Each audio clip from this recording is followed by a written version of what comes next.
to such a shafts. Axle is another example. Axle is stationary one, but it is supporting the transmission of power. Examples are bicycle axle, where our pedaling efforts will be transmitted via chain to the rear wheel. So axle supports rotation of the wheel. Wheel is rotating with some energy, with some power. Two-wheeler axle, four-wheeler stub axle. Stub axle, so there used to be stub, a overhang axle. There used to be counter shafts used in some of the applications. So counter shafts are shafts which are especially used in gear drive and in case of chain drive, where this is not a driver or a driven shaft. It is a shaft which is used in between driver and driven shaft, and it is carrying some transmission elements. So as we want to achieve different speeds and reversal of speed also. In four-wheeler gearbox, a gear will be placed on different shaft. It is not engine shaft, or it is not the shaft which is sending drive to the wheel. So that particular shaft is known as counter shaft, which receives drive from driver shaft, and it is sending power to the driven shaft. So gearbox counter shaft is example of that. In case of chain drive also we find that so as to achieve some gearing ratio, so as to achieve a particular speed, number of gears are mounted on the counter shaft. What materials are used? Shafts are generally made up of plain carbon steel, and such as shafts of which we require very high strength, those shafts are made up of high carbon steel. To particular applications, shafts are made up of alloy steel. So alloying is necessary so that in a particular service conditions, those shafts will be useful. So maybe plain carbon steel or alloy steel, which is used for these shafts. Now, this we have learned. So vertical shafts, which are supported at the bottom. I have tried to show a bearing, which is a kind of footstep bearing, thrust bearing. Footstep bearing, it takes thrust, axial, whatever load coming on that particular shaft. So it is kind of thrust bearing, footstep bearing. So when shaft is rotating inside a footstep bearing, what happens? Shaft load itself causes compression, and whatever load kept on that particular shaft also causes compression. Examples are shaft of mixie, compressor.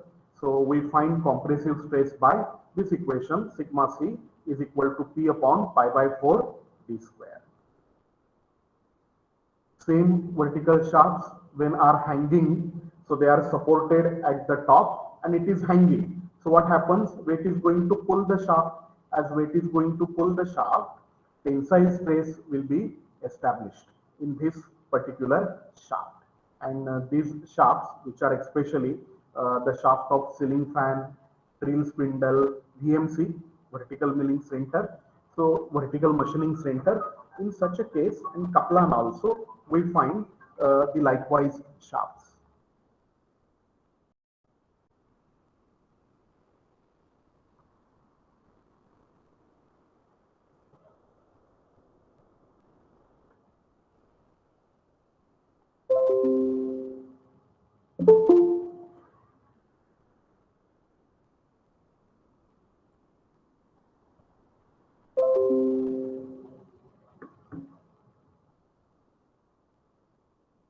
Okay, so sigma T, tensile stress, in this case we can find by P upon the area which is going to resist the applied tension.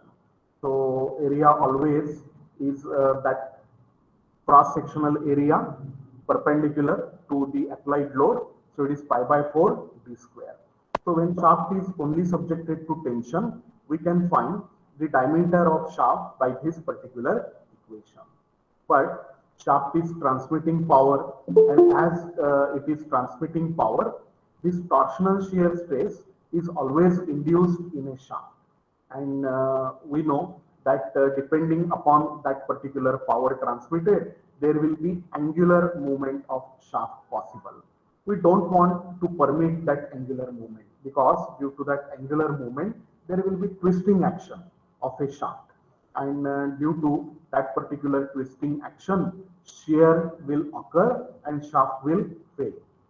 So as to avoid that, we want to design diameter of shaft which is going to resist this angular movement, or you can say torsional shear. So as shaft is transmitting power, we will be designing that particular shaft for torsional shear failure, and how much stress induced is calculated by using this torsional formula. The original formula is T by J is equal to tau by R. If I rearrange it for tau, it will be tau is equal to T, which is torque, multiplied by R. R is the distance of maximum stress plane from neutral axis. Okay, so surface of the shaft is the maximum stress plane. So distance of surface to center, it is equal to radius, d by 2, or radius, divided by j. J is the polar moment of inertia, which is double of the moment of inertia. So polar moment of inertia for round member will be pi by 32 d raised to 4. So we can find this torsional shear stress in case of shaft from this basic formula. Tau is equal to Tr by J, R is equal to d by 2, J is equal to pi by 32 d raised to 4. If we put R and J in formula, what we get? See, T is equal to T d by 2 upon pi by 32 d raised to 4. So d and one of the d from denominator get cancelled, 2 get cancelled with 32. So it becomes T upon pi by 16 d raised to 4. So denominator of denominator 16 will be numerator. So tau is equal to 16t upon pi d cube. So whenever we are supposed to find shear stress induced in a shaft, how we are in position to find shear stress induced in a shaft? By this relation, tau, torsional shear stress, is equal to 16p upon pi d cube. In many applications, hollow shafts also are used so as to reduce the weight. An example of that maybe the lathe machine spindle. It is made hollow. So in case of hollow shaft, there used to be two diameters. Outer diameter we will be saying as d suffix o, and inside diameter is d suffix I. So when we are going to design hollow shaft, we will be using same relation to find torsional shear stress. Tau is equal to Tr by J. What will be R? Distance of maximum stress plane from neutral axis. So what will be the maximum stress plane? Outer diameter, D0 or say DO divided by 2. So R is equal to DO divided by 2. Polar moment of inertia for hollow round section, pi by 32 into bracket, outer diameter raised to 4 minus inside diameter raised to 4. So if I put R and J in the torsional shear formula, what I get? Tau is equal to T, DO divided by 2 upon J, that is pi by 32, DO raised to 4 minus DI raised to 4. So here DO will not get cancelled, 2 will be cancelled. So it becomes T DO upon pi by 16, DO raised to 4 minus DI raised to 4. So again 16 is a denominator of denominator. So it will go on numerator side, 16t DO upon pi DO raised to 4 minus DI raised to 4. So these are two equations which we can use for solid shaft and that for hollow shaft. Okay. What you do, you remember the basic formula, tau is equal to Tr by J, and from that you can easily calculate it. Instead of remembering it, what you can do, you can remember the basic formula, and if you put value of R and J, you are able to use these formulas while solving the problem. Bending, right? So bending is possible because shaft is held in between bearing. You are looking in this diagram that this is a horizontal shaft. This horizontal shaft is supported by two bearings, one bearing at the left and another bearing is at the right. We know that bearing is supporting rotation of the shaft, so reactions are generated. So these are the reactions. These are the reactions due to self weight of this shaft. Shaft has weight. That weight, where it acts, we assume that weight of the shaft is exactly acting at the center of the shaft. Here, center of the shaft. Is it? In diagram, it is shown that shaft is carrying some transmission element. So this is one transmission element, this is another transmission element. As shaft is carrying these two transmission elements having weight W1 and W2, what happens? That load is going to pull shaft downwards, which is supported in between bearing. So the load is radial. Okay, if you imagine that in side view, you will find that load is pulling the shaft, and you can understand that it is radial load. So these radial loads causes bending. So it may happen that if shaft is not strong, it will bend like that. It will bend. There will be bending, downward bending due to this load W and W2 along with self weight of that particular shaft. So we are supposed to design shaft for bending stress also. We'll be finding how much bending stress will be induced in a shaft. And for that sake, we will be using this bending formula. So the bending formula is sigma B is equal to MBY upon I. Is it? Sigma B is the bending stress and that is equal to MB bending moment. So these radial forces W1, W2 along with weight of the shaft causes bending. So we are supposed to find bending moment. Why? We know that it is distance of maximum stressed plane from neutral axis. So in this case, it will be d by 2. We know that bending can be considered as tensile and compressive stress. So as there is downward bending, lowermost fiber will be having maximum tensile stress and uppermost fiber will be having maximum compressive stress. Is it? So upper fiber maximum compressive, that compressive stress reduces up to the axis, and from axis to downside tensile stress increases and tensile stress is maximum at lowermost fiber. So bending itself is either compressive or tensile stress. So sigma B is equal to MBY upon I. So Y is taken as diameter divided by 2 because maximum stress plane will be that lower fiber or upper fiber. So surface. Okay. So distance of surface from center, it is radius d by 2 upon I. I is the moment of inertia.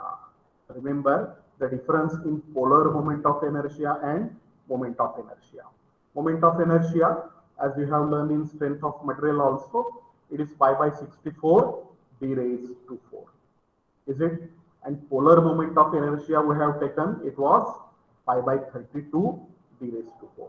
So if I put all these values in the equation of bending stress, I get sigma B is equal to 64 MB bending moment upon D cube, diameter of shaft cube. So here we have learned different stresses which are induced in a shaft. So shaft may be either subjected to bending. Why bending? Due to transmission element, weight of transmission element, weight of shaft causes bending of a shaft. Torsional shear because shaft is transmitting power. Vertical shaft which is hinged at a top, tensile stress will be established because weight is going to pull the shaft downward. Is it? Compressive stress in case of vertical shafts which are supported at the bottom. So shafts supported at the bottom are designed by considering this compressive failure. So compressive, tensile, torsional shear and bending are some of the stresses which are induced in a shaft. Okay, but see, in this particular diagram you are observing that shaft is held in between bearings and there are pulleys, say, or gears having weight W1 and W2. When shaft is used, nevertheless that shaft will be stationary. If it is axle, it is stationary, but transmission elements will be transmitting the power. Is it? It means that while considering bending stress, we have considered that shaft is stationary and those loads are acting downward, and due to that bending is possible. But shaft is not stationary, it is rotating with some tangential force causes its rotation and with some power, I want to say. So as shaft is transmitting power, torsional shear stress will be induced in the shaft, correct? Whereas the load of transmission elements like gears, pulleys, sprockets causes bending. Whether these stresses will be simultaneously working or one by one working, let us find it out. Imagine that shaft is stationary. Shaft is stationary. It is not rotating. Okay. Always shaft is not rotating. So when shaft is stationary, okay, no power is transmission. So as no power is transmitted by the shaft, no torsional shear stress will take place. But transmission elements are placed over the shaft, which causes bending. So we have imagined here that shaft is stationary, so only bending is possible. But we know that when shaft is in working condition, when it is transmitting power, additional stress will be induced, and that additional stress will be the torsional shear stress. As shaft is transmitting power, torsional shear stress will be established. And as it is rotating with these transmission elements whose load is causing bending, and now due to transmission element, there will be additional force tension. If it is belt drive, there will be tight side tension, loose side tension. In case of chain drive also, that tension are going to cause bending. So when shaft is rotating, weight along with tensions causes bending stress inside the shaft. On other hand, when it is transmitting power, the torsional shear stress will be established in a shaft. And so what we do is such a shafts which are having high weight and carrying these heavier transmission elements are designed for combined torsional and bending failure. So the stress which we will be considering in this case is combined torsion and bending stress. Why torsion? Shaft is rotating and transmitting power. So torsional shear stress will be induced, and it is carrying loads. So bending is possible, and both stresses will be simultaneously induced. See, when we have learned socket and spigot joint, that is cotter joint and knuckle joint, stresses were not induced simultaneously. Okay, either tensile failure or shear failure or failure due to bearing stress, crushing was possible. In this case, we find that the weight and tension causes bending, and at the same time, power transmission causes torsion. Two stresses are simultaneously induced. For that, say, we are supposed to consider the combined failure due to torsion and bending. See, this is a biaxial stress-like situation. Two stresses are simultaneously induced. If both stresses are of same kind means one is tension, other is compression, or both are tension. We could add them directly, 1 plus 2, T1 plus T2, like that, or sigma T1 plus sigma T2. If both could be shear, tau 1 plus tau 2, but one is torsional shear and other one is bending, and the plane over which stresses are working are two different planes. So it is not possible to directly add them. We are supposed to find such a plane where stress will be maximum due to combined effect of torsion and bending. So we have learned in principal stress theory that there will be some plane where stress will be maximum, and that stress we find either by normal stress theory or by shear stress theory. And we will be using such a formulas for designing shaft which is transmitting power and carrying load. So that failure is known as combined, simultaneous. Both stresses are working simultaneously. Please understand this situation. So it is not the case that either bending will occur or torsional stress will occur. Okay, bending will occur due to load, and as it is transmitting power, torsional shear stress also will be there. So if I design only for or purely bending, the stress will be additional due to torsion, and certainly whatever diameter I have designed for bending failure is unable to sustain that particular load, it will fail. If I design shaft purely for torsional shear stress, the bending stress is additional. So diameter which I have determined for torsional shear is definitely going to fail. So as there is torsional shear and bending, we are supposed to design such a shafts for combined failure. These stresses are simultaneously induced, due to which we are supposed to design shaft for combined failure. See how to design for combined failure, which causes bending. Bending moment causes bending. On other hand, as it is transmitting power, torque causes torsional shear stress.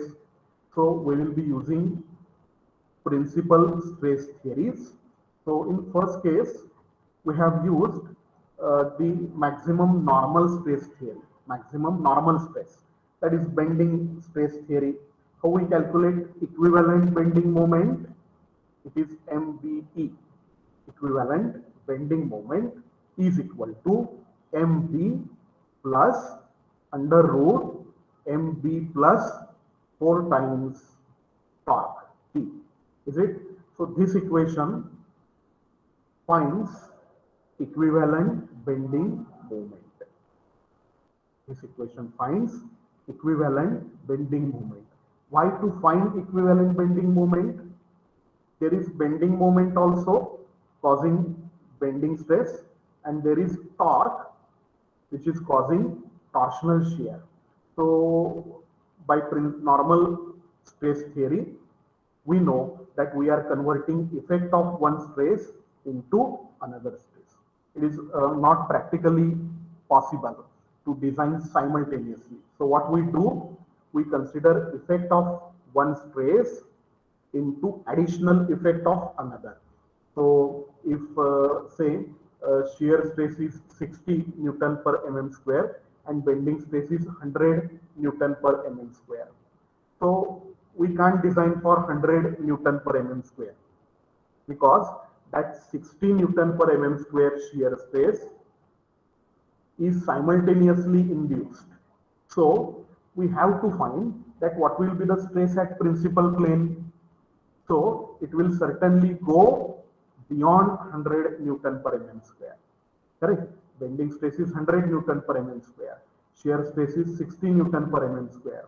So we will get the combined effect as some figure, say 130, 140 Newton per mm square. Is it? So when both stresses are simultaneously induced, we can't design for purely bending or purely torsional shear. And this is the case where we have applied that particular equation. So actually equation is given in stress. So sigma max is equal to, are you remembering this equation? Sigma max is equal to sigma by 2 plus is under root sigma by 2 square plus tau square. Is it? And when we have considered biaxial system, sigma x, sigma y we have considered. By telling this equation, sigma y is 0. So sigma max is equal to sigma by 2 plus under root of sigma by 2 square plus tau square. Correct? If we put these relations here, we get this equivalent bending moment as mb plus under root of mb by 2, so it will be 4 times mb plus 4t. And here what we have done, see, t is taken, mb is taken, but answer we are getting in terms of mb, equivalent bending moment. So effect of twisting moment is converted into additional bending moment. Okay, so there is additional stress due to torque transmitted. So we are converting effect of torque into additional bending moment. So MBE we will be getting to be larger than NB. And now things will be simple. We'll be determining diameter by considering bending only. So we have converted effect of torsional shear into bending, and now we can design considering bending formula. Sigma b is equal to 64 MBE, this equivalent bending moment divided by dq. So we can determine this d. So in this case, we have considered that torque is converted into bending moment. Okay. Now we can apply another theory, that is the maximum shear stress theory. Maximum shear stress. Oh, maximum shear stress can be given only that under root value. Tau max is equal to under root sigma by 2 square plus tau square. Is it? What will be the tau max? Tau max is equal to under root sigma by 2 square plus tau square. If you put relation of tau and sigma, you will get this equivalent twisting moment TE. Equivalent twisting moment is equal to under root mb plus 4t. Equivalent twisting moment is considering bending along with twisting. So in this case, what is done? Effect of bending is converted into additional twisting moment. Effect of bending is converted into additional twisting moment. So T equivalent we get. So as it is T equivalent, my formula will be for torsional failure. So tau is equal to 16 TE upon pi dq. Is it? So here I have converted bending moment into additional twisting moment. So I may now design or determine diameter of shaft by considering shear failure only, because T is considering additional bending moment. Okay, so thus shafts are to be designed for combined failure. So torsional shear along with bending may occur in shaft. So this is one more kind of failure to which shafts are subjected. Okay, all the things which we have learned before were based on stresses. We have designed shaft for tensile failure, compressive failure, torsional shear, bending, combined torsional shear and bending. And in each case, we have calculated stress as force upon area. So that designs are known as design on basis of strength, correct? All those designs were considering stresses. So that design is called as designing shaft on the basis of strength. Strength, strength of material, that is how much tensile stress particular material can take. So that is equal to force upon area. So if we are using this stress relationship, then we are designing machine elements on basis of strength. So we have found stress induced in a shaft. So those designs were based on strength, but especially ductile shafts where elongation used to be the failure are designed on basis of rigidity. Design on basis of rigidity. Why rigidity is to be considered? See, when shafts are made up of ductile material, its elongation will be more. Its elongation will be more, and it will not fail due to stress, but it will fail due to excessive twisting, excessive elongation, or excessive bending. Is it? So, as material is ductile, its elongation will be more, and we don't want to permit excessive elongation. And for that sake, criteria of designing shaft will be based upon permissible angle of twist. Angle of twist, I have told you that when shaft is transmitting power, it is torsional shear. So angular movement of shaft occurs, angular movement. So criteria of design will not be maximum stress. Criteria of design will be permissible angle of twist.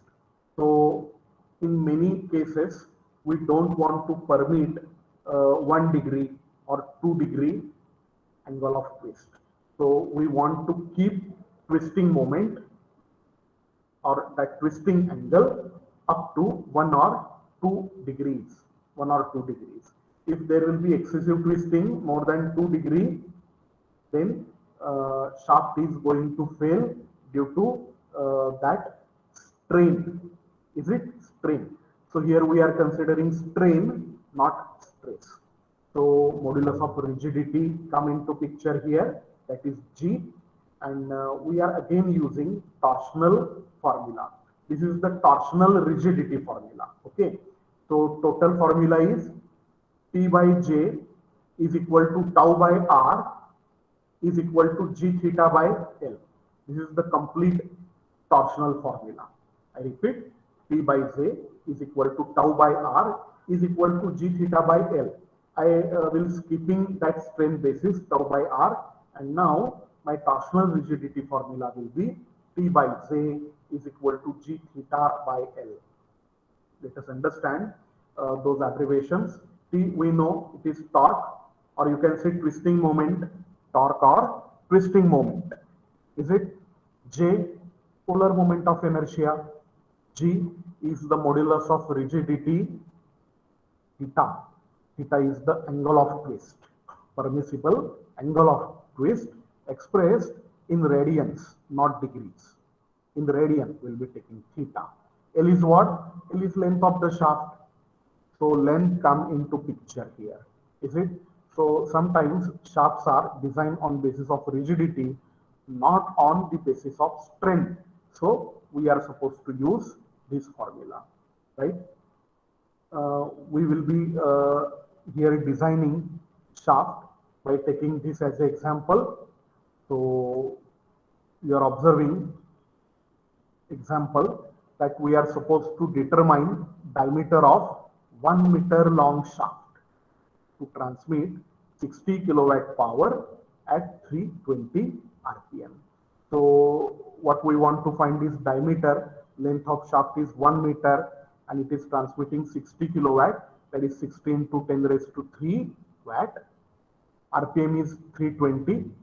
Shaft should not twist more than 2 degrees. So instead of giving maximum tensile stress, shear stress, criteria of failure is permissible angle of twist. Shaft should not twist more than 2 degrees. So 2 degree, what will be radian? See here, theta is equal to 2 degree. That is equal to 2 into pi by 180. Correct? We'll be getting value of theta. 2 degree is equal to 2 multiplied by pi by 180. So degree can be converted into radian. The modulus of rigidity for shaft material is 84 GPa. 84 GPa it is. Okay, so we'll be converting that into a Newton per mm square. So 84 into 10 raised to 6 it is. 84 into 10 raised to 6 Newton per millimeter square. See, MPa megapascal equal to Newton per meter square. Megapascal equal to Newton per meter square. And it is giga, right? So 1 giga is equal to 1 into 10 raised to 3 mega, right? So power is given. So while solving the problem, I want to find torque. See, torque is found. P is equal to 2 pi nt divided by 60. N is taken in RPM. I will be converting into RPS. So divide by 60. Radian per second. Correct? So unit is per second. Unit of torque is what? 2 pi don't have unit. N is radian per second, means 1 upon second. Correct? 1 upon second. T is what? Newton meter. So Newton meter per second means Newton meter per second means Newton meter joule, joule per second watt. Okay, so I can justify this formula. So put the values. Power is 60 into 10 raised to 3, 2 pi. N is the RPM given, 320 multiplied by T, torque, is it? Which is unknown, upon 60. Find torque in Newton meter.